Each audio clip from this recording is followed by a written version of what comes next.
black sails slide upriver under a lid of ash, their rigging whispering like knives. The air is iron and cold. The walls of Minas Tirith quake. On the fields, 1,000 throats scream as horses rear, and men go blind with wind-blown grit. From the mountains drifts a pall of frost that never reaches the river. A child tastes cinders and wonders where the sun went. At Harland, oars bite like teeth. The black banners bloom. If you revel in these Middle-earth divergences, please like this video and subscribe. It helps more than you know. Tell us in the comments where you are watching from and which turning you felt in your bones. Share your own what if. Far behind those sails, where the white mountains brood over green vales, the living entered the air of death. Stone grated on stone as a narrow door closed behind Aragorn, son of Arathorn, and the light of the day vanished. The torch in Legolas' hand guttered, its flame bending as if an unseen breath blew always inward. Gimli shifted his axe and muttered against the beating in his chest that was not his heart, but the mountain itself. Around them walked men who had hunted with him in ice and shadow, the Grey Company, their faces pale beneath travel grime, their eyes burning with that quiet he had come to trust. He had spoken a name and a promise at Dunharrow, and a whisper had gone through the tents there like wind in a field of grass. The paths of the dead. Now the path took them. Their footfalls made no echo. The smell of stone was like old water. Sometimes the ground dropped away beneath them, and the darkness had a face. No living leaves moved in that black air. But at Aragorn's side, something older than leaves stirred. It was not sound, not quite, but if one could give a shape to dread, it was the hint of helmets and spears, of long hair stiff with salt wind, of kings who had taken an oath and failed. The unseen pressed close like winter. Men who had not flinched when orcs numbered around them now clenched teeth against chattering hands. At the front, Aragorn's voice bent the cold. He did not shout, "Come." His hand lay on the hilt of a sword that had not seen use for ages, and yet fire from its forging still clung to it, a pale memory to guide by. "Come," he said to the dark that moved as the sea moves beyond sight. "Come, sons of those who swore upon the stone, by Isildur's heir, come." Near his elbow, Halbarad looked sideways into the pitch. Halbarad had always smiled like a man measuring distances, his life a map of watching and walking. But he did not smile now. "They are listening," he said, not quite a question. They must do more than listen. Aragorn walked on. His shadow, cast by the weary torch, buckled and stretched as the floor rose and fell. Legolas did not blink. Elves did not fear the dead as men did. Yet even he spoke only when words were safer than silence. "There is still time," he said. He believed it when he said it. The mountain believed otherwise. Far to the north and east of that choking tunnel, towers shone like bone in the sun and like bone in the night. Minas Tirith rose tier upon tier. Its stones warmed by day, then cooled fast at dusk, so that by morning they bit the skin of a palm. Pippin felt them through thin gloves, running his hand along a parapet as he stared out at a city whose name he had learned only a few days before. A bells tolled with a sound like sorrow cracking. Somewhere a woman sang to a child, a simple tune of planting and rain. He tried not to watch the road from Osgiliath, the ribbon on which the hurt returned. The wind off the big river smelled like fish and other things worse than fish.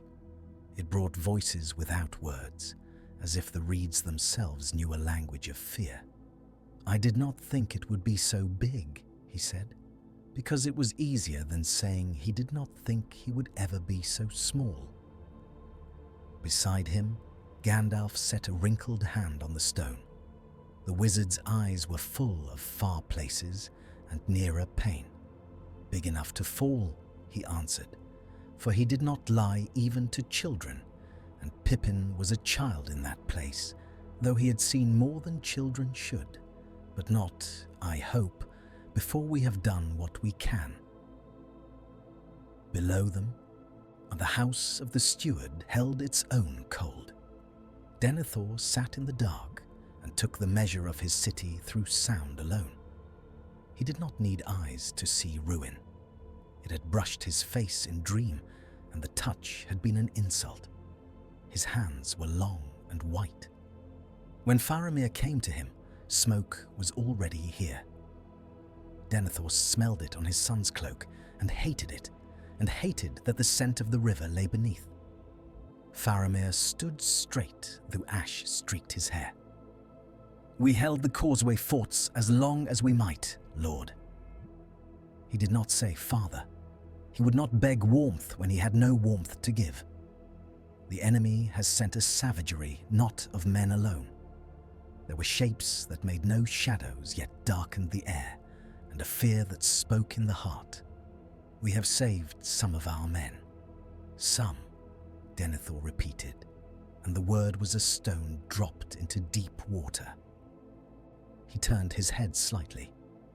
"But not the one who came to you like a dream out of the legends you loved. He came, and you loved him more than me." Faramir did not flinch. Aragorn came and was needed. "Needed," Denethor hissed, and his mouth made the word into a wound. Gandalf comes and is needed. The halfling comes and is needed.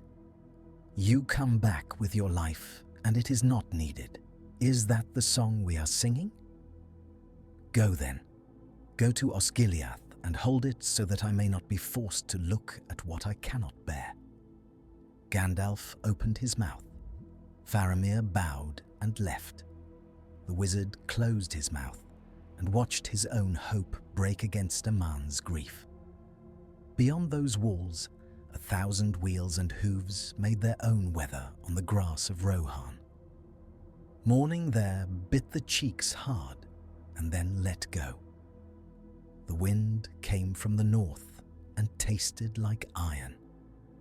Men joked, on their words turning white and vanishing into the air as if speech itself did not survive long in that cold.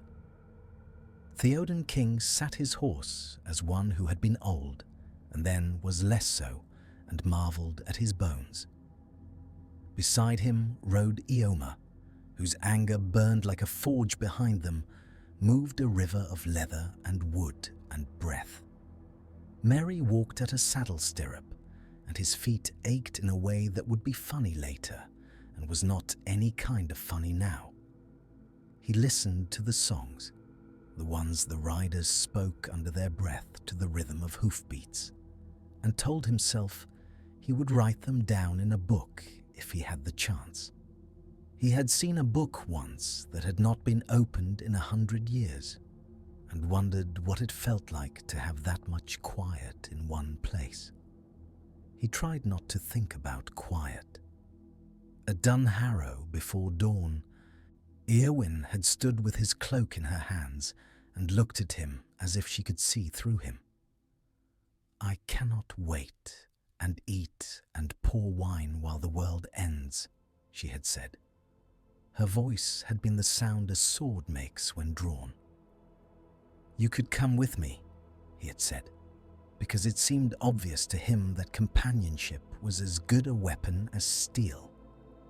She had smiled at him then, and in the smile was something like tears, and something like scorn, and something like a pity bigger than him. "I am not turned by words," she had answered, "nor are the tides of war, but you will not be left behind."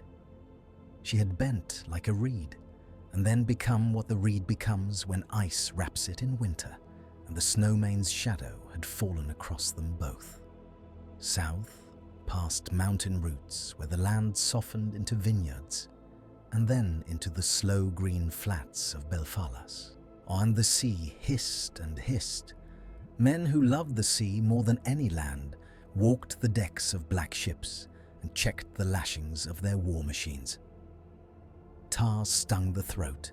The planks, oiled and dark, sweated like living creatures. In the harbour of Umbar, where old stones remembered a different order, captains spoke softly of plunder and old hate. Their laughter was dry as rope. A long-faced man with a scar down to his lip ran a finger along the edge of a blade as if testing a lover's mood. He had taken a name that was not his, for the old names offered power in the mouths of liars. Herumor, they called him in the dark between drinks. In broad day, he was Captain Altafar, who had watched Gondor's decline as one watches rot creep up a tree. He had learned its sentry steps, its watch rotations, its sadness. And now he came up the Anduin with a fleet that gulped light and spat smoke. The men who bent their backs to his oars counted something other than beats. On the second night under the mountain, a wind without source touched the faces of the living and pulled tears from them. Gimli swore at the universe and was answered only by his own breath. Around them, the unseen pressed nearer. At the very edge of what the torch showed, the blackness had depth, as if it were a wall of velvet with something very old sleeping behind it. They came to a long hall. The air became less heavy and the stone less close. A vast thing loomed before them, and even in that airless place, there were those who knew it without seeing. And they felt the weight of oaths as one feels the weight of snow on a house. The stone of Erech lay where men had borne it long ago and set it up long before any living had lived. It drank light. It made its own night where it lay. The dead were here, the living were always here, but the dead were here also in their way. Aragorn stepped into that deeper dark and lifted his voice so that it became a blade. "Oath breakers," he said, and the sound of the name angered the stillness. A current of cold passed through the hall. "Why have ye come?" he asked, though he knew. "Because Isildur called you, and ye swore. Because the shadow took you where you stood when you would not come. Because the years were as a drawn-out wave, and you hung within it like drowning men and would not sink. Ye came, and ye tremble, and I say now to you, come with me." A shape took shape. A king dead longer than men, now counted, who had called himself king, in a valley that had forgotten his name before his bones were wholly bone. His crown was not a crown. It was the memory of iron. His eyes were no eyes, and yet they looked at Aragorn and found him, and something like acknowledgement passed. When he spoke, the voice was not a voice, but air around a word. "Too long," it said. "Not too long," Aragorn answered. "There is war in the west. There is war under the mountains and east, and it comes south like a disease. Come now and be loosed." The dead stirred. The hall changed. Where the darkness had been a wall, it became a crowd. But when they moved slowly, as if the weight of years were a chain that dragged at ankle and wrist. They did not surge like a flood to a hollow, they uncoiled like roots in hard earth. Legolas saw it, and he looked at Aragorn with eyes that could see the breeze move hairs on a fox back a mile away. "They are bound," the elf said, "by their fear as much as by their oath." "How long?" Halbarad asked no one. Aragorn did not answer. They came out at last into Morthond Vale. The stars were high and thin. The moon was a cut coin. The living drew lungfuls of air and nearly cried with it, and then shivered, because the air was cold in a way that came from behind them and from no wind the mountains knew.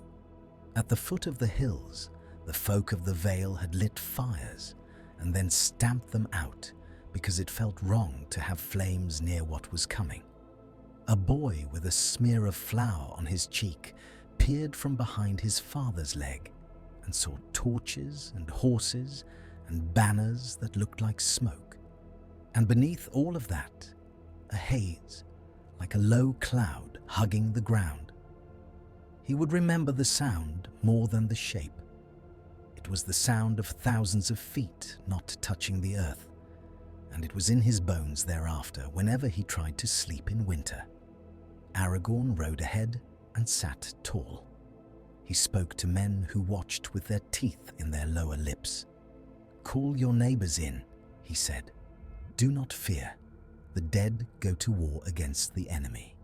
The father nodded because the mouth of the king demanded what the mind could not provide. When his son asked in a voice too loud for the place, "They are ghosts," the man said, "Shh," because what else could he say? No word covered it. By day they went quickly, though the dead behind them went slowly. Not even the white horse could outpace delay made of memory. Men in the grey company counted their water, counted the miles, counted their strength, and let none of those tallies show on their faces. At a stream, they knelt and scooped with careful hands and told themselves the taste of iron in the water was the mountain and not fear. Aragorn's face grew leaner. He slept between strides. He dreamed standing. When a crow flew ahead and then away in a jerking line like a bad thought, he lifted his head and said, "To wind and emptiness, hold." In the city, Faramir took his little force along the last bridge that still mattered. For he held stone that had been held by men he did not know, some of whom had sung to their sons about bread and rain. He watched dust plumes on the east bank and knew that would be the end of it.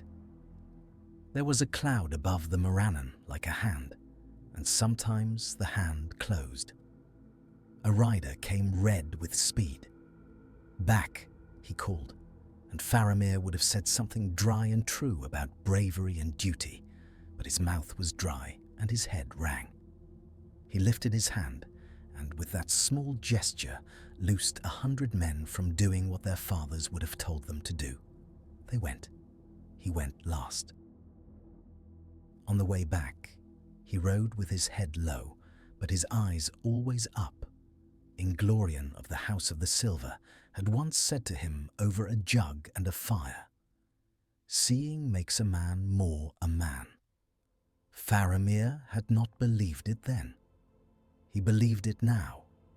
He saw orcs on the ruined quays and felt the cold weight in his limbs that had nothing to do with weather, and saw above the river shapes like tattered wings fighting the wind and winning. He saw men for whom fear was a tool they could not control. On the wall of Minas Tirith, Pippin watched them come. He had never seen birds fighting, and he still had not. The Nazgul were not birds. They were the idea of falling made flesh. The air changed where they went, as if the world were a cloak and a weight had been set on it. He told himself that if he did not look directly at them, the fear might not find him. It found him anyway, through his ears, through his nose, in the way his breath came short and then shorter, and then, when he was about to do something ridiculous, long again because a hand touched his shoulder. "Steady," Gandalf said. "Look at me, not them." He did. The wizard's hair, in that light, looked like smoke caught in sunlight. "Do you ever wish you were back where we started?" Pippin asked, and did not know until he spoke that he had been about to cry. "Every day," Gandalf replied, and he smiled a little, and then did not. But there are no roads back. You know that. In the southern ports, the Black Fleet raised anchors under a sky that ran like oil. Men who had grown up where gulls laughed and women sang on quays now sang different songs. The river took them up, and on its banks villagers watched and then ran to tell others what they had seen. Men took down flags and hid them. Old women backed into doorways and covered their mouths because a sound had come out of them they had not meant to make, and shame was a thing one still felt even when the world ended. The first fights happened on roads no map cared for. A cart came around a bend and saw horsemen coming down like night. In a different time, the carter would have steered off and nodded. He did not steer. He held the reins and stared, and the horse, a brown mare that could read faces, simply stopped. The riders went around him like water around a stone, and the man heard a sound that made him lean sideways and vomit into the ditch. He would tell his wife later that it had felt like winter had walked through him, and she would nod and say that she had felt it too and had closed all the shutters. Aragorn found his grip on his reins smoothing and roughening as sweat dried and was replaced and dried again. He did sums in his head that had nothing to do with numbers. If they go as fast as men who are trying to outrun their lives, and we go as fast as men who cannot draw breath without drawing cold, what comes first? His mind answered him in images. Black sails among reeds, the nose of a ship nosing the place where a whining gnat of a river joined the great one. The quays at Pelagir scattered with rope and bodies.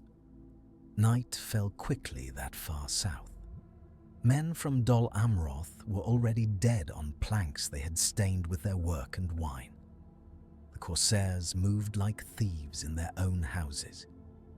When Aragorn's small force came into that harbour, it came not in sun or shouting, but in a hush like prayer. The dead came with him, and the hush broke. If terror had sent, it would have been that night all over Pelagir. A cold that flayed, a sudden page-turn of sound, as of all whispers in the world saying the same thing at the same time, in a language no living knew. And men reached for their knives or their gods, and found their hands would not move. The dead flooded the decks of the nearest ships, and the living fled. Some flung themselves into the river, and afterward never spoke. Others lay on the planks, weeping as if it would drown out what was inside their heads. In the first minutes, it seemed to the eyes that the dead were all speed, and that doom had come to the foe like a wind. But speed measured itself against space and time, and against itself. Aragorn leaped a gap, his boot landing on slick wood, and met a man in a Chilean blue sash whose eyes were too white. Privately, in some untouched core inside, Aragorn felt a pity as he felt his sword meet cloth, then rib, then air again. But pity became something to be done later. "Hold the key!" he shouted, and Halbarad raised the banner he bore with both hands. At Harland, much later than men would have chosen if left to choose, black sails would appear. But now, at Pelagir, many ships had already gone. The harbour was a newly empty mouth. Aragorn counted masts. His mind did the math his heart refused to predict. Behind him, the dead filled the places men had just vacated. He turned on a slick plank and shouted, "Take what you can!" The words felt like sand in his mouth. Legolas ran along a rope like a cat and landed lightly beside him. "There are small ships enough," the elf said. He spoke swiftly, forcing sense from the waist. "The large ones cannot be turned so quickly. We can follow, but we will not overtake all." Enough to make a difference, Gimli panted, because he believed it, because belief was a blade in its own right. Halbarad did not speak. His hands were red. He looked up the river and thought of his sister's child's hair and said to himself what he would never say aloud. If we are the difference, then we are not enough. Behind them, on the shingle, a boy in a flour-smeared tunic watched a girl he knew from next door pull her brother by the hand, running without looking down. The boy who watched would tell himself later that he had not run because someone needed to see. He would not tell anyone that his legs had not answered him when he told them to flee because a fog had poured over the quay like water and made them cold. In Minas Tirith, dawn came like lead. Denethor's men brought news as if it were coal they had to carry. Osgiliath was lost. Faramir was returning, and he was not upright on his horse.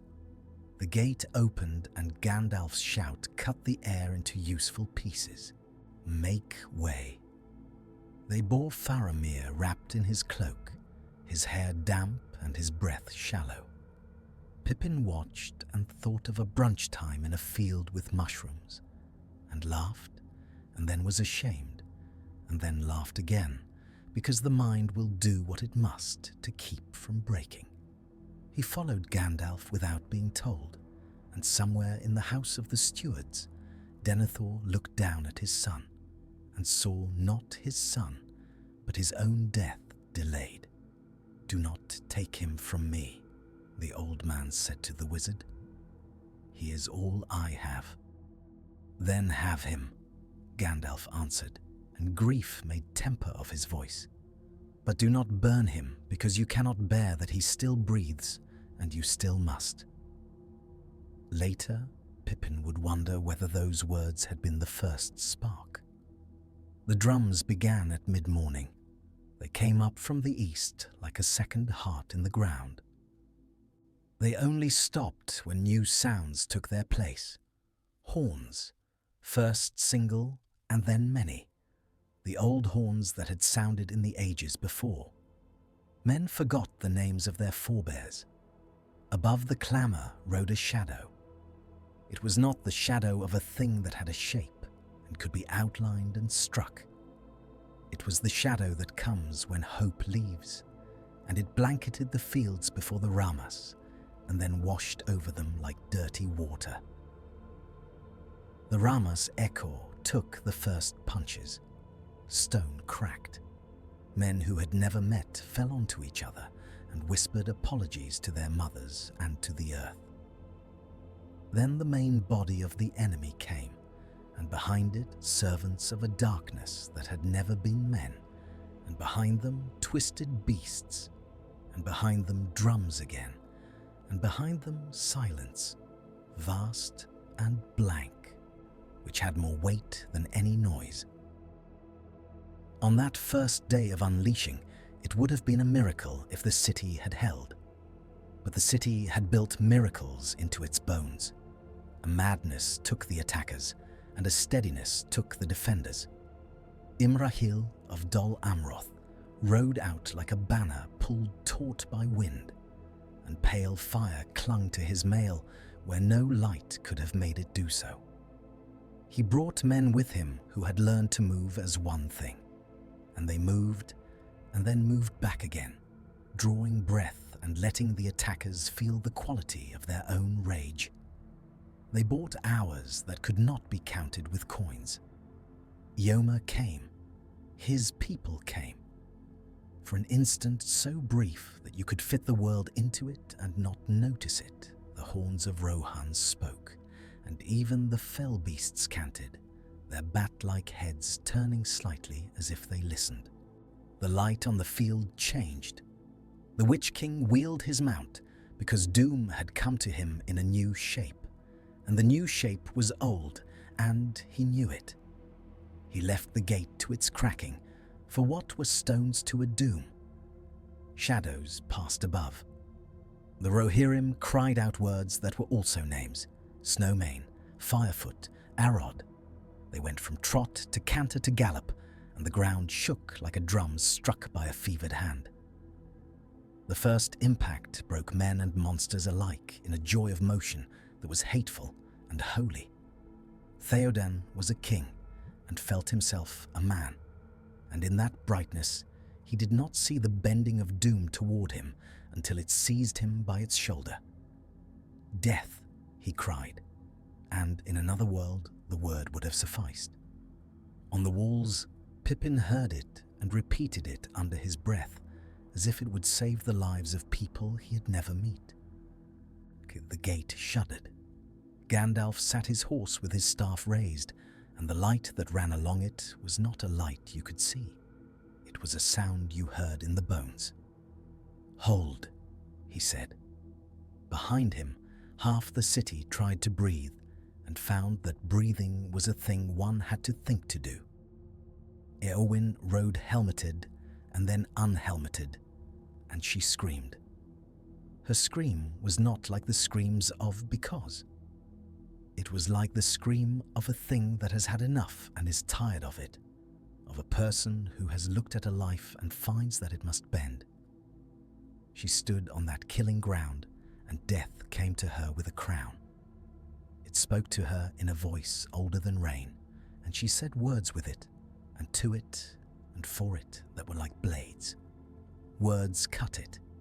The small hand of a small person thrust from behind, and the blade found what it needed to find. The Witch King fell. Men who had not known what to make of their hands made fists and opened them again and shouted, because the idea of invincibility had just died in front of them, and none of them quite knew how to live with that. Merry did not shout. He fell. Eowyn did not shout either. She breathed like a thing that had to learn new rhythms. Theoden died as a man. Denethor's eyes grew very bright when he saw fire burning in his house, who had never had any warmth for anyone. "I will not be made into a puppet of any other's design," he told the heir. And then he told Pippin, because the small one had dared to speak to him. "Bring me oil, bring me wood. We will not be taken alive." "There is still hope," Pippin said. Denethor laughed, and the laugh sounded like what it sounded like when someone cracked a bone to get at the marrow. "Hope is the lie the strong tell the weak to make them follow." He spoke like a man who had forgotten his own earlier strength. "Go away." Pippin did not go. He ran and found Beregond and told him words that did not want to come out of him. Beregond went with him fast. They broke rules with steps that were their own. In the long room, flames already wrote their own writing. Faramir lay quiet, oil-soaked wood and cloth. Denethor held a torch like a staff. Gandalf was not there. He was still at the gate, holding 1,000 terrors at arm's length with one hand and a staff. There was more pressure in that moment at the gate than the strongest stone could bear. When the final hammer fell, it did not fall on stone, but on the hearts of those who watched. The door went down.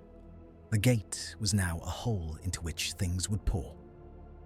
Gandalf turned his horse's head just long enough to say to a man very near to him, "Wood and water, quickly. The Lord Steward is burning his son." The man ran. The wizard rode into the gap. Is that where Doom sat, waiting to open its mouth? Doom has many seats. The corsairs came up the river by then like a procession.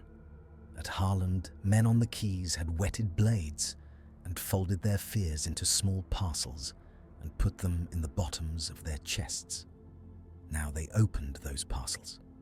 The first of the black ships shouldered up to wood and stone, and grapples bit. Rope sang. Men spilled out in colours that were not the colours of Gondor. They moved like water that had been trained to kill. Imrahil was still alive. His swan helm gleamed where it should not have. He led a charge toward the keys that felt like a prayer and like blasphemy. An Umbarian captain laughed through his nose when he saw the horses, because men who loved the sea did not fear horses. They should have. The first impact sent 5 of his men back into the river, but more ships were coming, and behind the first line of men on the quays came lines and lines more. In Pelagia, with bodies splayed on planks and a cry of victory half-born and stunted, Halbarad raised the standard of Elendil and took a bolt through his side. He looked down at it with no surprise. The bolt's fletchings were green.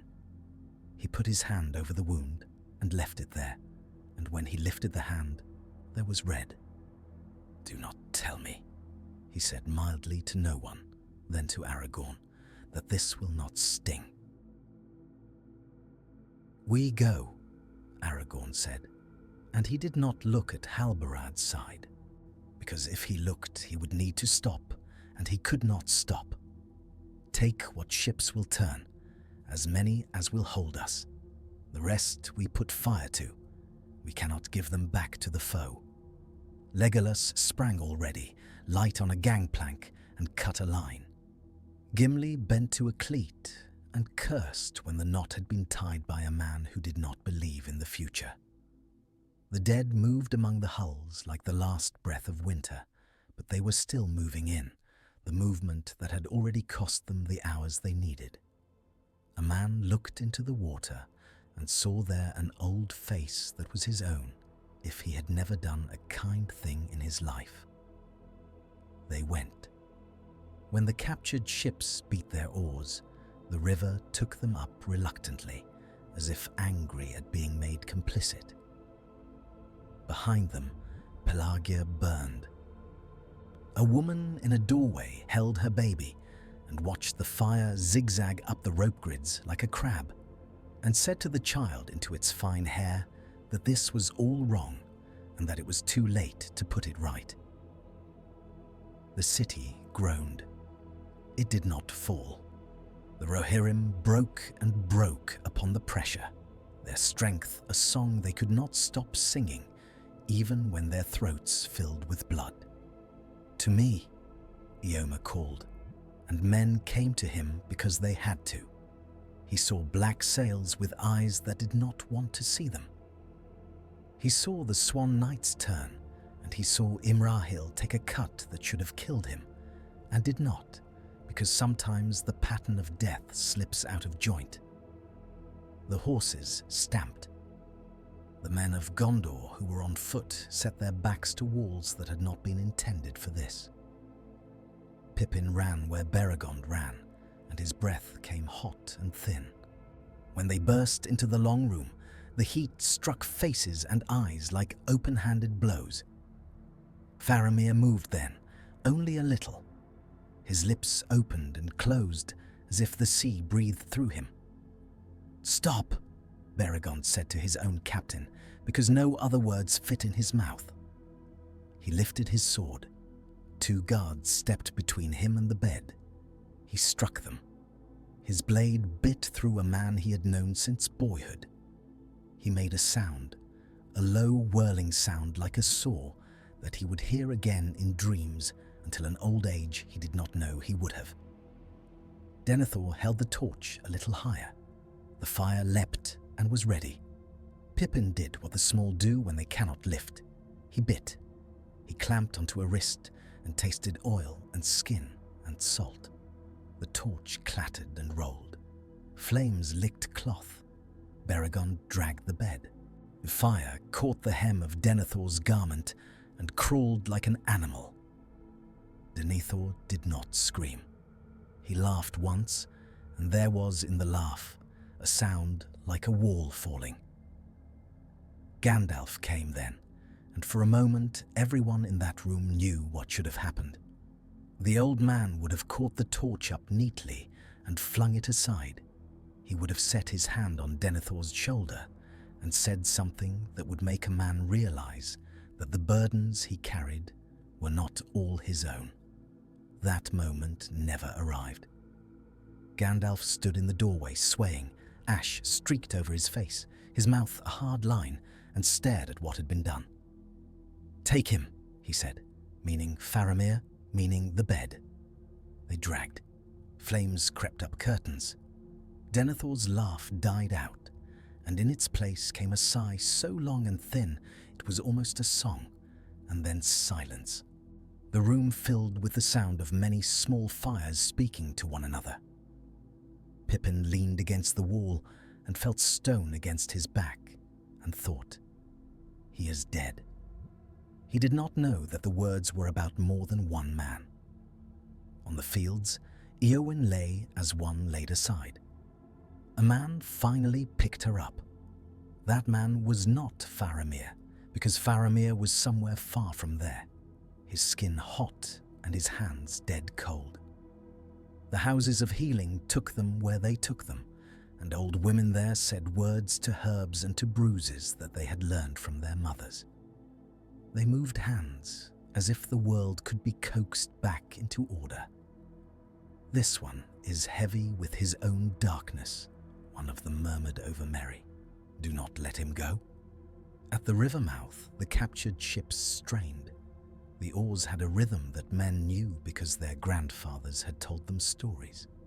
On one of the ships, a man coughed until he bent double with it. On the next bench, an elf looked at the eastern bank with an expression like winter. "We will not arrive before them," Legolas said, and a small wind seemed to answer him by shaking the pennant above his head. "But we may arrive before all is lost." Gimli hunched over his oar.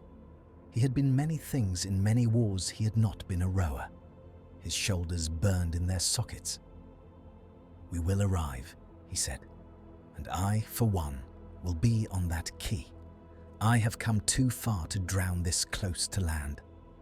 Aragorn stood with one hand on the ship's rail and looked toward towers he could not see. In that moment, he was not king or halfling's companion, or the end of a line of men with long faces and solemn eyes. He was a man who had chosen and would be measured. The keys were ash and blood. Horses slid. A man went down under the foot of a beast and stuck out his arm with his palm up, as if asking for something. His hand was stepped on, and the bones broke. He cried out, "Mother," as he died, not because he thought she would come, but because the word was softer than the air. Imrahil cut a way through to a pocket of men who were being slowly ground away.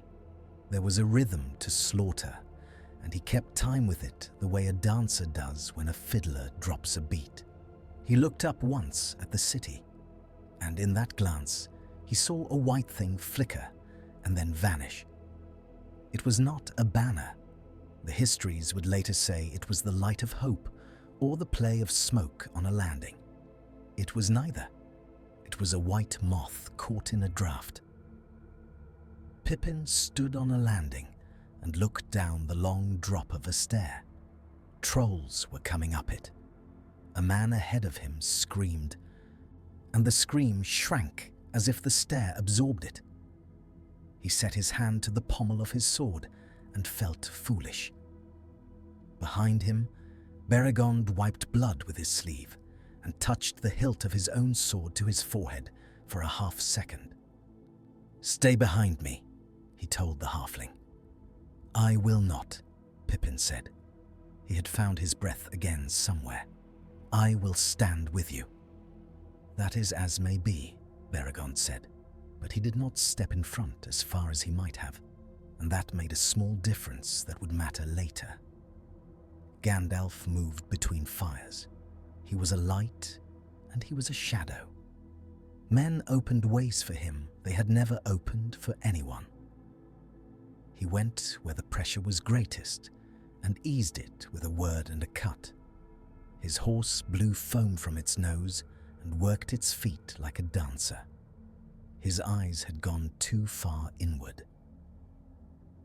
In the black ships, the dead finally crowded the decks to a thickness like fog. They bent men over who had been standing to oar and made them sit without touching them. The oars swung as if river itself had decided to swing them. Halbarad leaned on the mast with one hand and watched the colour go out of his fingers. He looked down at his wound and, with the practical curiosity of the dying, decided that he had seen worse in others and better in himself. Aragorn turned the ship's nose into the current and said nothing. He did not pray. He was beyond prayer. He watched the shore creep past like sentences in a book written in a language he almost understood. He thought of a throne he had not wanted, and now wanted not at all, and of the man he had been when he had told a boy named Peregrine to sit and eat while he still could. He had seen that boy since then, his face pinched and white in a hall full of men whose voices were too loud. He had thought then that the boy would never see a spring in the Shire again. He held on to the thought that he might be wrong. On the field, Eomer looked west and saw black sails and said something he had never said in his life. He said, "We are betrayed." He meant by the world. The corsairs put men ashore in waves. The first wave broke against horse and man and stone and returned to the ships thinner. The second wave climbed over the bones of the first and had more purchase. They hauled harrows and ladders. They set up engines in a time that should have been too short. They had done this before in places that were not here. Their ropes bit the quays with a sound like teeth clacking.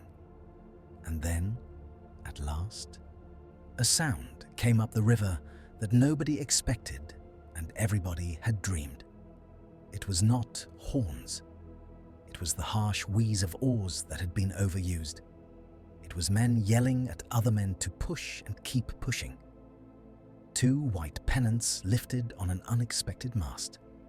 A banner that had not been seen on the river in living memory unrolled in a gust of wind that had no reason to exist and made its own reason anyway, black on silver. And then all eyes that knew history wept, and all eyes that did not widened. Aragorn came among the corsairs not like a storm, but like a statement. The dead went down the gangplanks like a winter fog. Men stepped away and then fell because the stepping did not do any good.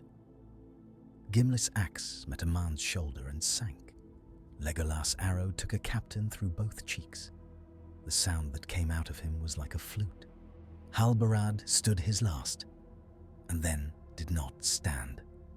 Aragorn bent over him for a moment that had no business inside this clamour, and saw eyes that saw him and knew him and forgave him.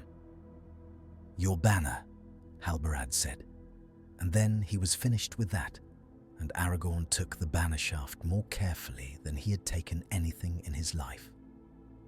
He would remember that tenderness when he could not sleep on nights when the roofs of Minas Tirith still smoked years later.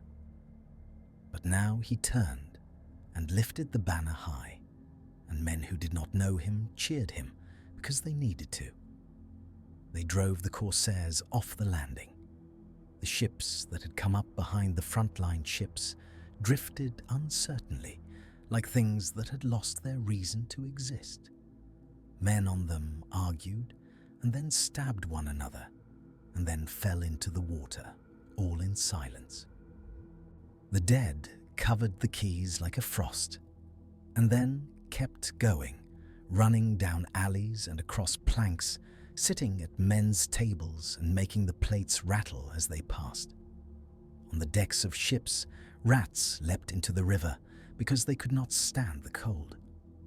Imrahil saw a man on a gangplank who carried a banner he had seen in tapestries. He put spurs to his horse and thought he would break his own ribs with it. He turned so abruptly. He cut a path, breathing like a bellows. But the field between the quay and the field was a sinking place. The weight of the fight pulled at him like mud. He could not get there, and there were more black ships than he had seen in his nightmares. A tide of men in harrowed colours swept through a gap that should not have been there, and the Rohirrim rocked. Their horses shied. Their riders swore simple words that were prayers and curses together, and the wedge that had been the spear of Rohan bent. Yoma screamed for his guard and watched one of his cousins fall and not stand again, and then another. On the wall, Pippin made a sound through his nose and struck at a knee. His sword went in. The troll looked down as if someone had tapped politely on a door. Beregond thrust under its arm. 3 men fell under it. The stair echoed. Pippin tripped, rolled, and hit his head on a step. His vision went white, red, black, then a long grey that might have been a path or a wall or the inside of his own skull. Gandalf was not there. He was on the level below, where a gate that was no gate had opened onto the imaginations of men who had never been in its shadow before. He moved through a press of bodies that had gone beyond caring, and those that cared too much. Something struck his back and knocked the breath out of him. A troll he did not see struck again. He raised his staff, and the world made a sound like glass cracking, and the troll paused as if it had been called by its true name and did not like what it heard. A spear went into the troll from below. The spear broke. The troll sat down heavily. The man with the spear did not get up.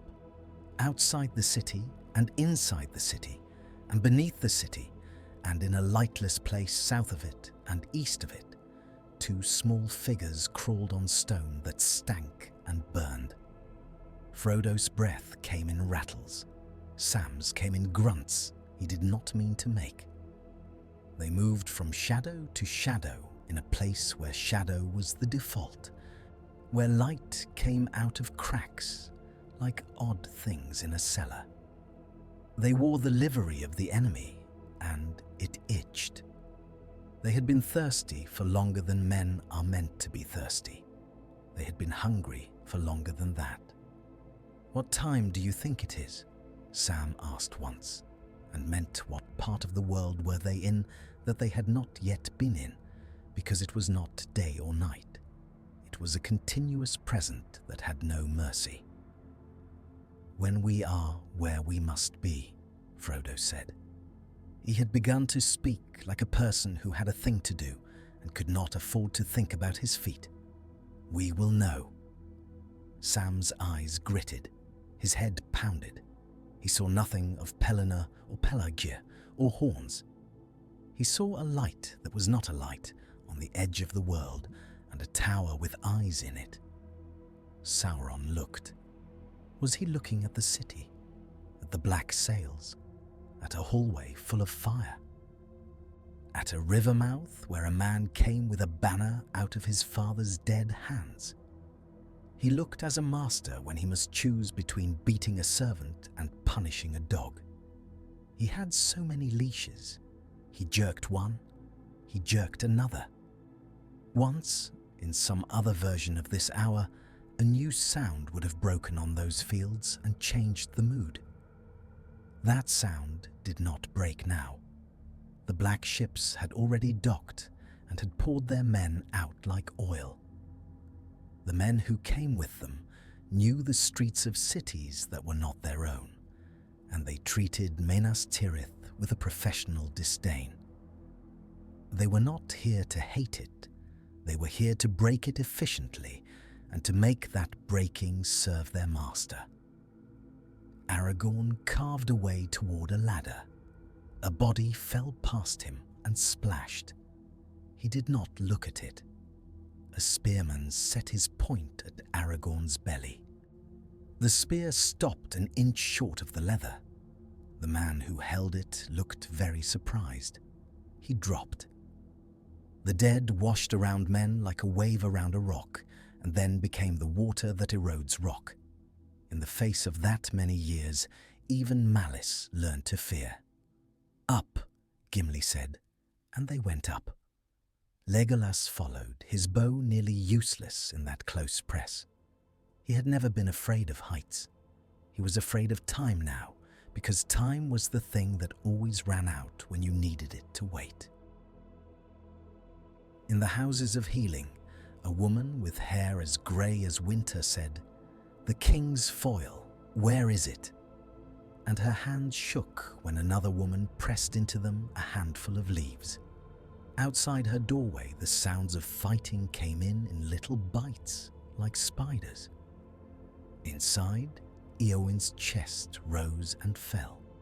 The woman bent and pressed the leaf under the lady's nose and whispered to it and to her.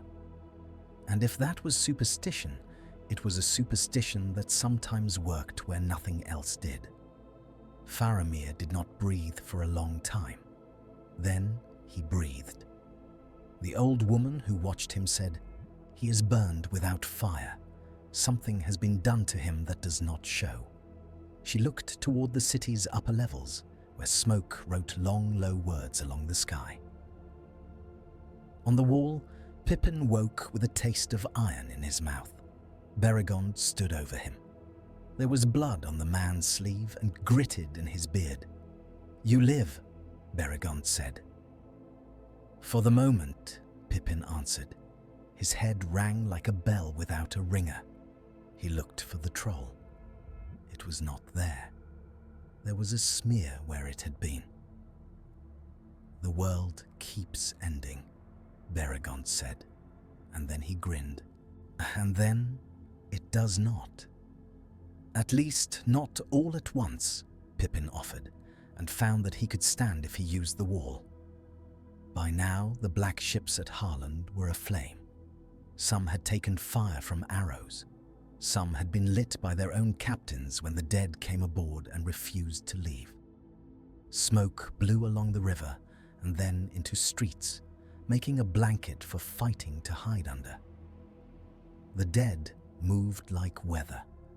Where they passed, men's thoughts slowed into pictures, and the pictures were all of the same thing. A pledge broken, a face that had turned away, the cold of the morning after. Aragorn finally set his foot on stone that had had his ancestors' steps on it, and in that moment it would have been good if trumpets had sounded, and the long expectations had gathered themselves on a breath. No trumpets sounded. A man lunged at him with a billhook. Now he parried, and the hook tore his sleeve, and then bit stone with a scraping noise that made both men's teeth hurt. He turned. He lifted the banner, and the banner cracked in a gust. The dead moved into a street, and then into another, and men fled them and fell over each other and sometimes did not rise. The banner's fringe caught on a spear tip and tore. He saw it and thought it a bad sign and told himself it was not. A boy stood in an alley, a knife in his fist, and watched the man with the banner go past him like a story. He said to the knife, "Go," as if it were a dog, and then did not, and that failure would keep him from sleeping until he was old, and then he would sleep and not wake, and in his last dream the knife would go, and he would feel relief and shame together. The tide of the day rolled. Some part of it was still light, the rest had become a kind of tarnished silver, where a sun did not quite break through. Yoma rode past the body of Theoden with his armor sticky with blood, and his hair matted to his head. He howled like a wolf. He saw a standard fall, and another one rise up again. He had been made king in that hour by death. He did not have time to have thoughts about it. Imrahil's horse stumbled, and did not fall, and snorted, and kept going. He did not believe in destiny in the way bards did, but when he glimpsed the banner of the kings on a street below, he thought that perhaps there were still pages left in this book that had not been written over. inside a tower made of hatred and will, something shivered. Sauron had laughed many times in many ways. He did not laugh now. He drew his attention into himself, like a sea pulling back before it hurls itself forward. His gaze lanced with a directness that blinded things that did not have eyes. It went west. It went south. It might have gone into the ground. It did not go where two small shapes moved in a world unlike any he had imagined anyone wanting to move in. Frodo climbed. Sam climbed after him. The ash was warm through his soles. The smell was not smoke alone, but a sweetness like rot and a bitterness like old tears. Frodo's face was not Frodo's. It had become a place where Will lived. He reached a place where the path narrowed, and he could not think how to go farther. Sam gently put his hand on his foot from below and pushed. "Up you go, Mr. Frodo." Frodo did not thank him. He could not. Sam did not care. His breath rasped. His eyes ran. The taste in the back of his mouth was like rusty iron. He looked back once and saw under a sky that was not a sky, a world that had, at many points, been kind to him. He turned. "Do you think anyone at home is thinking of us?" he asked. "They had better be," Frodo answered. And for a heartbeat, Sam thought he heard the old voice, sharp and funny and warm. On the lower circles, a woman lifted her child and pushed him into a window through which he might fall later when he climbed back down. And she did it because someone had to go first. In an alley, two men who had never spoken to one another fought back to back, and one of them died without ever knowing the other's name. On a stair, Beregond took a cut across his shoulder that must have severed something, and then it did not, and blood ran down the back of his tunic and made a black sheen on the cloth. Pippin found his way to a corner where he could look out over a bit of the field. He saw black sails and then white flames on them. He saw horses bunching and then spreading. He saw men who had been enemies yesterday holding each other up. He put his hand on the parapet and whispered, "Stay, please stay." And he did not know whether he meant the stone, the men, or his own breath. He thought of a field in the Shire where crickets had sung and the stars had been close and kind. He remembered smelling skin that had not been covered in smoke. He remembered mushrooms. He let the memories go because they were too heavy. Gandalf walked into a space that had gone quiet for no good reason and stood, and all the quiet noises stopped too. He lifted his staff, and someone laughed weirdly, and then someone died, and then Gandalf struck. The light from the staff ran along the walls. An orc put its hands over its eyes, and then found that nothing it had ever feared had enough fear to match this, and lay down and died of its heart. A man on the other side of the space shut his eyes and said a prayer to Ulmo, and did not die, because prayers sometimes find the ears they seek, and sometimes the ears they do not. Aragorn met Imrahil at last, in a place where a staircase tipped into a courtyard. The Swan Knight reined in and lifted the visor of his helm, and his eyes were bright with disbelief, and with the knowledge that disbelief could not buy him anything. "My lord," he said, a century of history on the hot air between them. "I am late," Aragorn said. And since he spoke to a man who would understand the weight of that word, he let it be honest. Imrahil closed his visor with a click. "You are here," he answered. "It may be enough." It was not enough to turn the battle like a boat in a current. It was enough to keep 100 men on their feet who would otherwise have fallen. It was enough to turn a press of Umbarian spears into a hasty retreat. It was enough to make time, and time had become, alongside courage and skill and numbers, the only thing that mattered. Why do armies win? Why do they lose? When they win, is it because something was always true and waiting to be revealed, or is it because 1,000 small accidents align? When they lose, is it always their fault? Is there a universe in which the banner had unfurled an hour earlier, and who lived in that world, and what did they become? In what part of the light do men like Denethor stand, and what does the shadow look like from where they sit? The questions hung like unloosed arrows, and the day did what it would. On the mountain, Frodo's hand touched stone worn warm by other hands.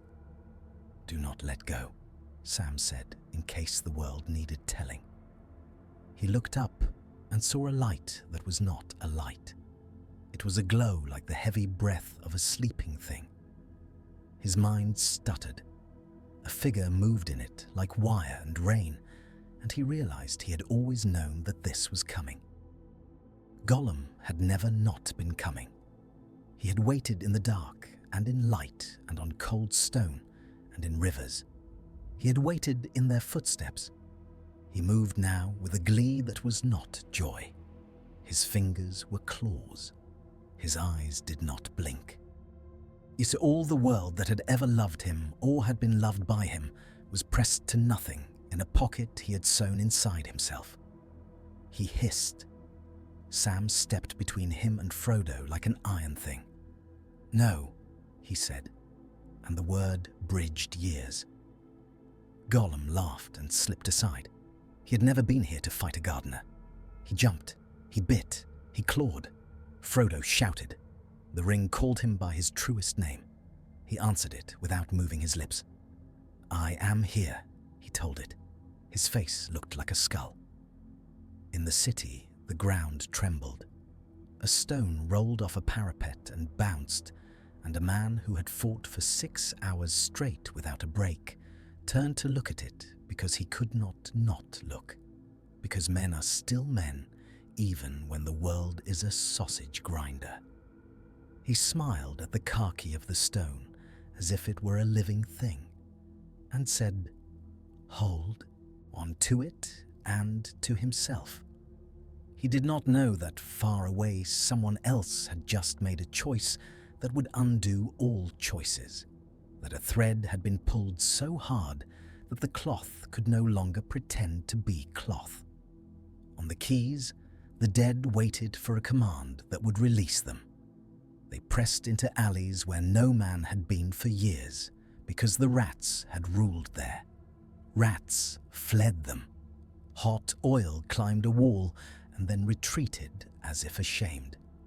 The banner on Aragorn's shoulder smacked him on the neck once, and he turned and saw in a brief, slow moment that was like the heart of a storm, a woman in a window putting her hand to her mouth, and a child under her hand doing the same, and nothing had ever been so important as getting them out of the heat.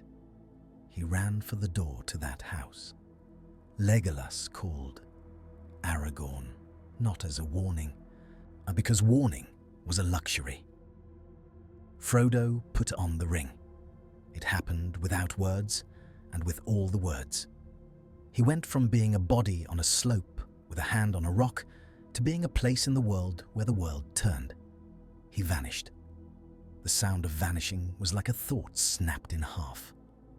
Sam would remember it for the rest of his life and wake at night gagging because his mouth would be full of the taste of that moment, like incense and metal and ashes and something older.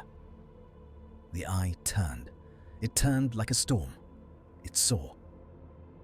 In the same moment, Gollum leapt and missed, and in the moment after, like tide following tides, he did not miss. Teeth met finger. Frodo screamed. Gollum stepped back and danced, and the dance was obscene and pure and contained everything that had ever been right and wrong with him. He fell, and then did not fall. He fell, and then did.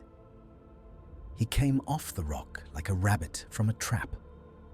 He held the thing that had killed him, and that he had wanted more than his own mother's voice, and he fell into a fire that had been lit before the world became the world. He burned as he fell, and the thing he held burned with him, and light came out of the center of everything. The tower that had been a nail in the world pulled itself free and fell down and down and down into its own shadow. The light made men lie down with it, and then get up again and look around as if they had never seen the sky. The Nazgul flipped like burnt paper. The engines of war slowed to a stop as if someone had taken the air out of them.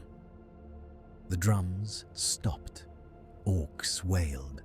Men put their hands over their ears like children. In Minas Tirith, a gust of wind like God exhaling ran down the stairwells and through the courtyards and into the rooms where old women crouched over young bodies. It blew sparks into corners and out again. It blew knots free. It blew the dead into sunlight. They did not wave. They did not sing. They did not speak.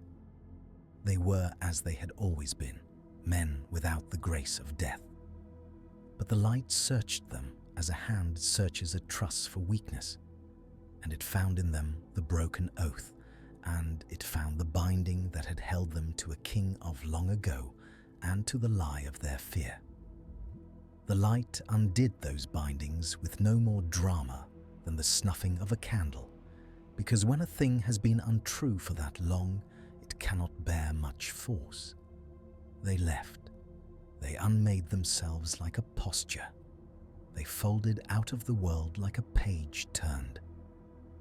They left Aragorn on a stone stair with a woman and a child clinging to him as if he were wood in a flood, and he looked down at his hands and did not realize he was shaking until his knuckles ached and told him so. He lifted the banner. He looked out over a city that was on fire and still mostly standing.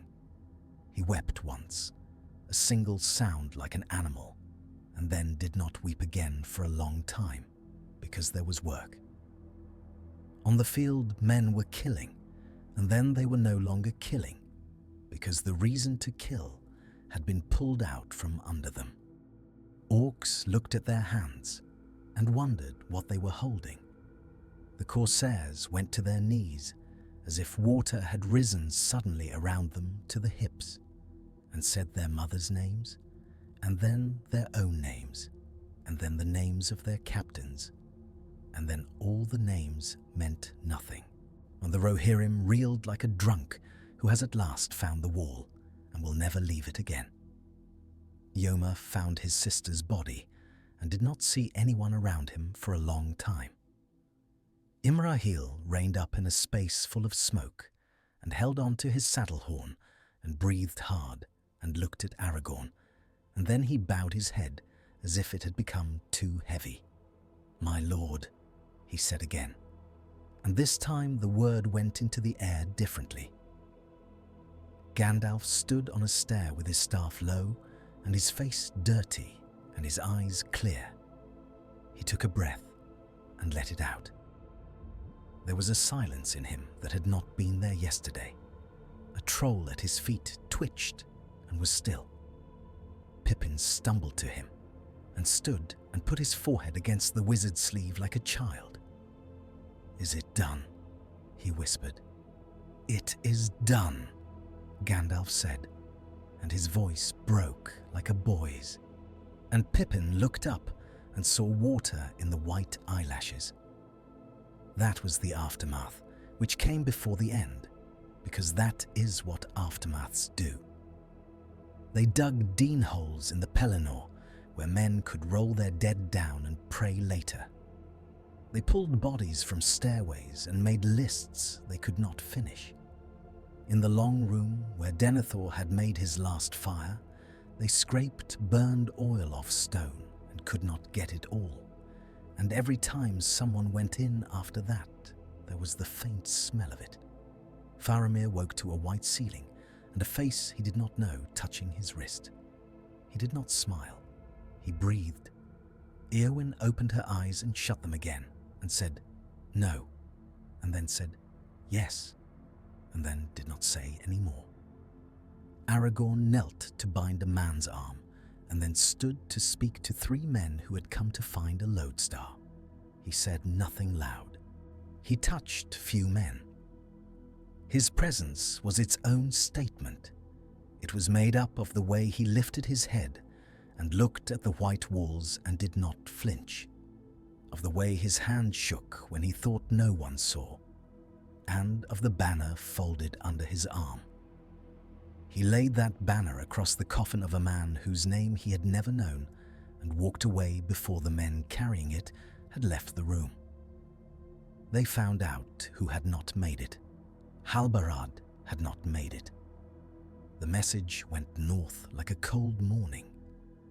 In Rohan, a boy ran the length of a village with it, and his feet slid on a frozen puddle, and he sprawled and bashed his chin and got up and kept going and told a woman who did not wail because she had used up her wails.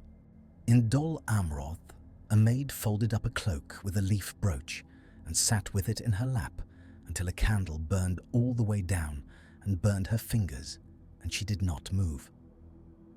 They counted what had been saved and what not. Many horses had died. The south wall had been shattered, and then not. The city had not fallen. It had bent and then bent back. The white tree in the courtyard stood exactly as it had stood yesterday. It had not gone up like kindling, because some trees refused to do what they are told even by fire and time. But its leaves were scarce and too small, and the air around it felt colder than any shadow. Faramir went out into the long gallery and stood in sunlight that had found a way between soot and cloud. A girl with plaits carried a basin past him and tripped and slopped some of it and apologized, and then did not apologize because she saw who he was. He did not tell her not to kneel. He had a sense that the ground was not his, and he would not make anyone touch it for his sake. He looked out at the plain and back at the city and thought of his father, and the thought came without hatred, and then with a tremor of pity, so large he had to sit down on a bench and breathe it out like smoke. Beregond sat beside him with his arm bound up, and for some time they did not say anything. They were learning that silence could be company. Later they would speak of the pyre. Beregond would say, "I did what I had to do." And Faramir would nod and put a hand on his shoulder and tell him the doom for it, and the way out of that doom, which was to stand guard at a gate where no one would ever likely come. But that was later. Now they sat. Eomer went up to his sister's bed and stood like a stag in the middle of an empty field. He did not know what to do with his hands. They had always held rein, or spear, or cup. Eowyn opened her eyes and found his face looking like it had never looked. She frowned and made a little impatient noise, and then said, "Brother," and he forgot at once that he had been king for hours, without feeling like a king even a little. "Do not die," he said. "I cannot do this without you." "I will not," she answered, and then, because honesty had always run in their line like a vein, added, "I think." Pippin went looking for Merry and found him, and the finding put his heart back in his chest as surely as any surgeon could have done. He sat by his friend's cot and put his hand on the hand that had held the blade that had made the king of Angmar fall. Merry slept with a brow furrowed, as if he were arguing with someone in his dreams about pies. Pippin looked at his own fingers and counted them and found one less than he had expected. He did not cry. He had already cried for Denethor, and for men he had known only as faces, and for a mule that had stood as long as it could. and then gone down. Gandalf went to a high place when he could and looked toward the mountain, and the look on his face was not triumph. It was a relief so profound it had made way for something like grief. "Do you think they made it?" Pippin asked when he came without meaning to. "I think they did what was required of them," Gandalf said. "And I think the world is different now than it was yesterday. And I think that difference will cost those who must pay it." He reached out and set his hand on the small head below him. "Go down and sleep." "After you," Pippin said, trying on a grin that did not fit. "I am a very old man," the wizard said. "Old men do not sleep. They drowse. I will drowse later." Aragorn walked at last into the courtyard where the tree stood and stopped. He did not move for a long time. Wind scratched along stone. A bird peered down with one very bright eye. He lifted his hand and then lowered it, because he had learned to touch carefully, and not everything wanted touching. He could feel where the line of kings had ended. It had ended in the minds of men and in the maps of their days. It had ended in the bones of a dead city that still lived, because it had forgotten how to die. The line would begin again if he wished it to. He found that he did not wish so much as he accepted. He did not promise himself not to be late again. He knew he would be late again. No war runs on time. He promised himself that he would not expect forgiveness from those whom his lateness had cost. To the boy in the alley and the woman in the window and the men in the road, he would owe something he could not pay. That was what kingship would be. He understood that in a way that made him sick. In the houses, Faramir dreamed. He dreamed a garden and a lady he had not met in any waking. And when he woke, she was sitting across the gallery with her arm in a sling and her hair down, and he did not stand and go to her, because that was not the moment. Éowyn watched him not come and understood, and her understanding made her angrier than anything had in days. Then it made her calmer than she had ever been. When at last Aragorn and Gandalf spoke, they spoke not like men who had won and now parcelled victory. They spoke like men who had been beaten in crucial places and found that the beating had not killed them, and who had questions about what that would do to them later. "The ring is gone," Gandalf said. "And yet," Aragorn said, looking down at his hands, he did not know where to put them. He had always known where to put his hands. "It is not always the strongest of us who breaks," Gandalf said, "nor the weakest who stands." "I was late," Aragorn said. "Yes," Gandalf said. He did not soften it with words that were true and would not help. "And without you at all, none of this would have mattered. They would have drowned the city in its own shadow. The oath would never have been broken. They would walk still." "That is not comfort," Aragorn said. "It is truth," the wizard returned, and there was affection in the bluntness. "Sometimes truth is all we are given to eat."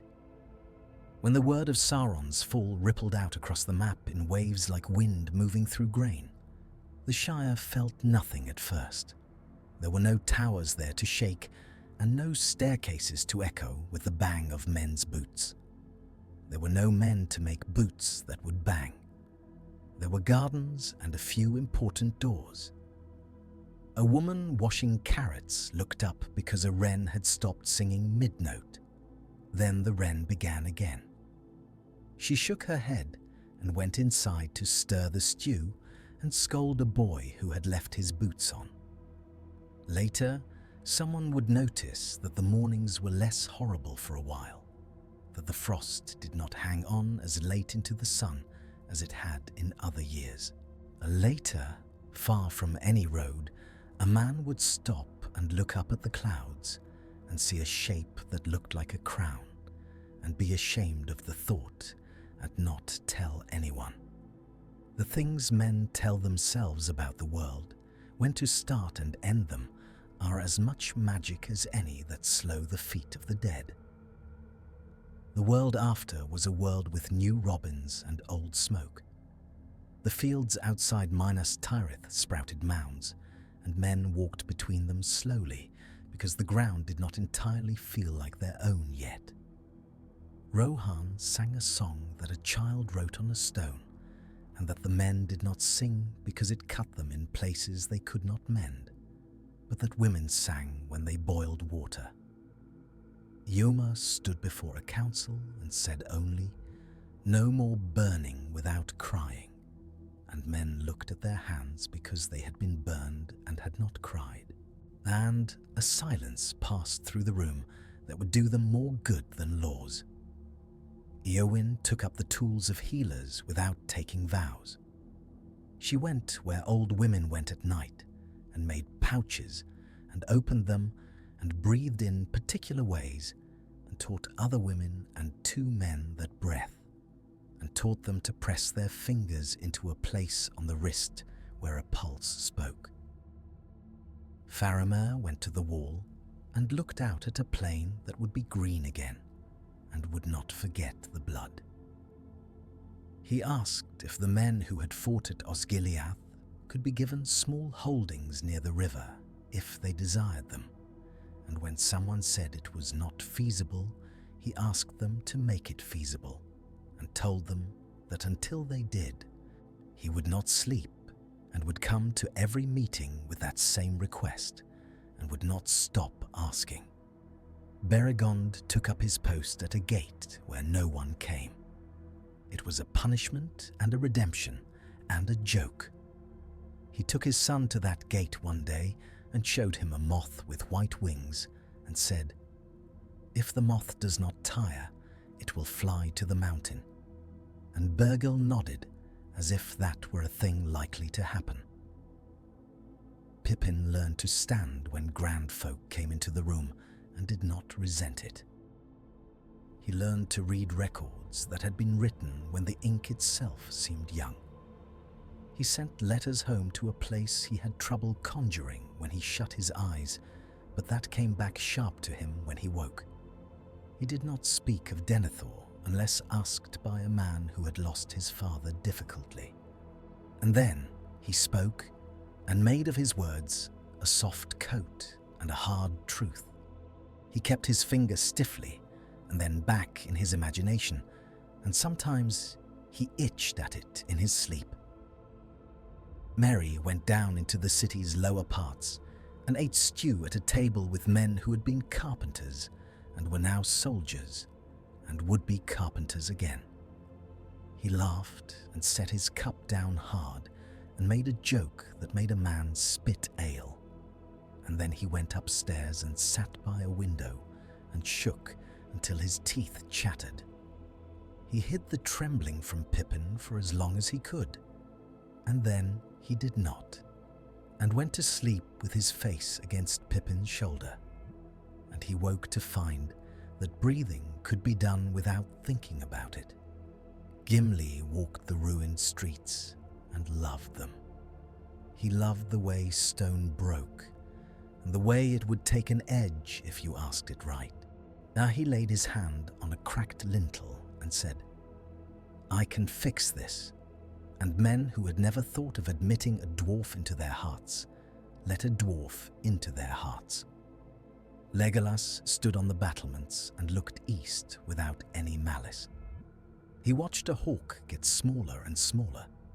He smiled once, very small and very real. Aragorn went with Gandalf up the mountain, and there in a place where the world was quiet as if a great sleeper had just rolled over, they found light caught in leaves.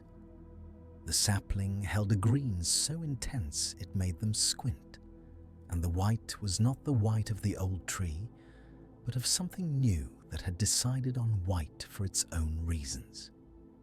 Aragorn stood before it, and thought he should kneel, and then did not, because his knees did not know how to do that anymore.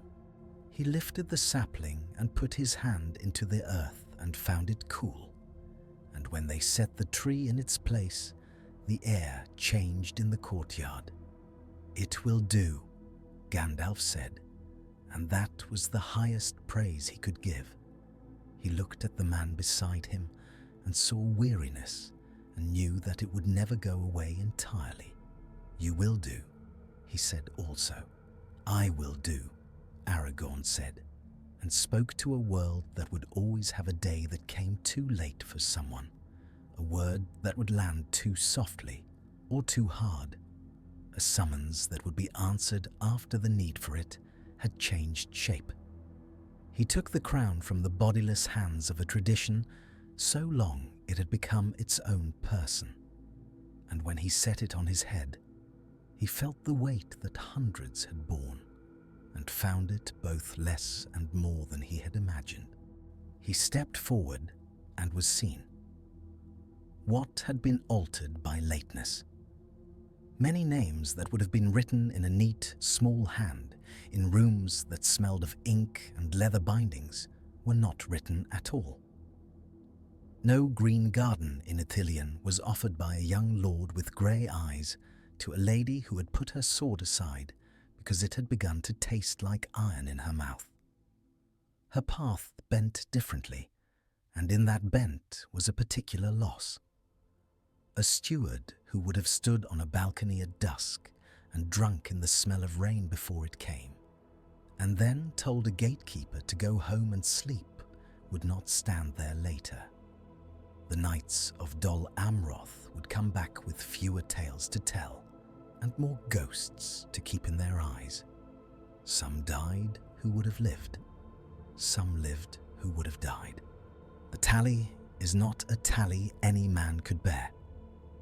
But the dead of Dunharrow were gone.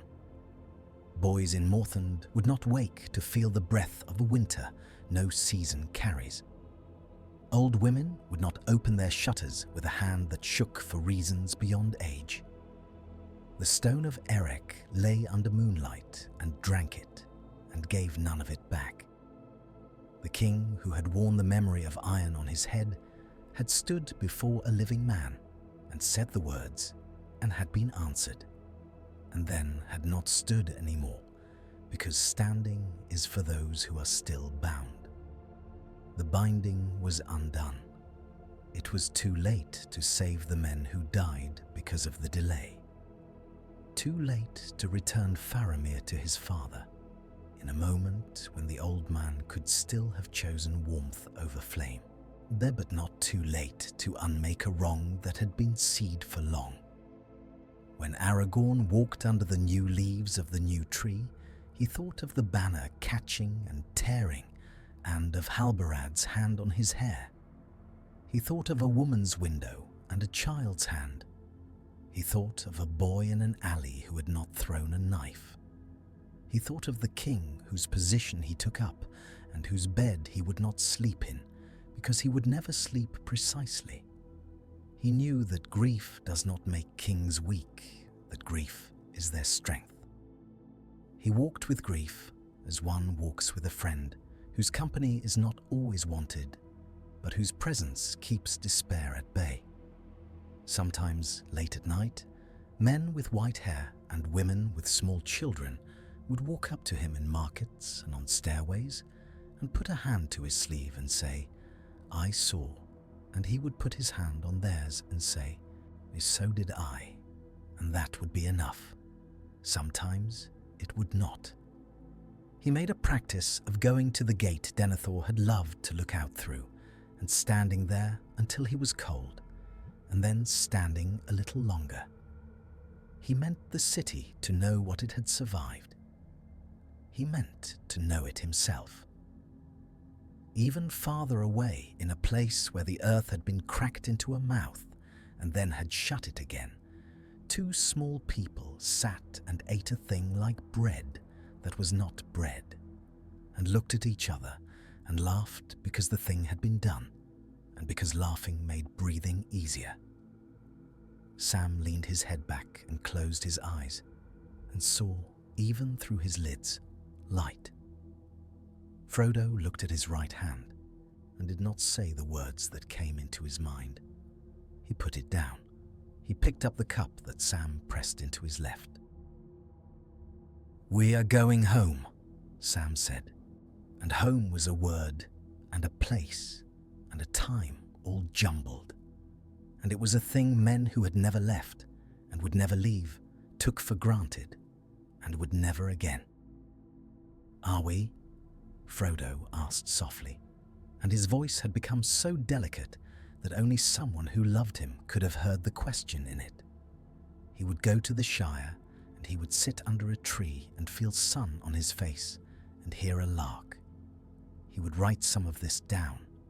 He would walk to a hill and look west, and sometimes he would think he smelled salt. He would be polite and gentle and a little gone out of the world. A ship would come for him. He would go. He would leave behind many who would live to an old age that was both a celebration and a penance.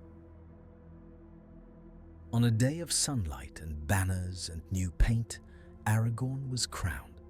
The city made a sound that had been waiting in its throat for 600 years. The sound was beautiful and bruised. He lifted his head and met the eyes of those who had thought they would never see this. He felt obliged to them all, to the living, to the dead, to the dead. He set his foot on the topmost stair and turned to show the green thing behind him on its white branches. It was the same and not the same. Men cheered, women cried, children hid their faces and then peeped. That night, in the place where kings sleep, he did not sleep. He went down to the court and sat on the low wall and listened to wind. He smelled smoke, old and far. He thought of Eric and of a wind that had come out from under the mountain. He wondered if somewhere some part of the dead still walked, not because it was bound, but because it had not yet learned the trick of becoming nothing. He hoped they had learned it. He could not bear otherwise. What is the measure of too late? Is it measured in bodies? In hours? In the way a woman puts her hand to her mouth? In a boy who did not throw a knife and will think of that forever? In a steward who might have loved his son if the world had not found a way to be too much for him one last time? The measures are all inaccurate, and yet men measure them because otherwise the world goes flat and cruel. In the end, the oath was broken and the land was lighter. In the end, the ring fell when it fell. Between those ends lay a kind of justice no arithmetic satisfies. In the annals, they would write that the dead came and were released. They would write that the king came through peril. They would write that the city stood, that the Rohirrim rode, that Harad and Khand were thrown back, that Umbar was broken for a time. They would not write the names for which there were no mouths to say them, but the stones knew them, and sometimes a wind blowing down a stair would speak them softly. Children would ask in years when the tree was taller and life milder, "Did the ghosts scare you?" Old men would say yes and then no. Old women would say they were so cold and shiver in a room where the fire had been generous. The dead were gone. The living remained. That is the coin and its other side. Night fell over the Pelennor long after the torches were not needed, because the stars were generous. The Harland's Pierce still stood, blackened and slightly warped, like the ribs of a fish left by a tide. No oar moved. The river made its own mind up again and seemed relieved to have done with things that used it for ends other than its own. Under the White Mountains, the stone of Erech sat in its slope with no breath around it, only the wind.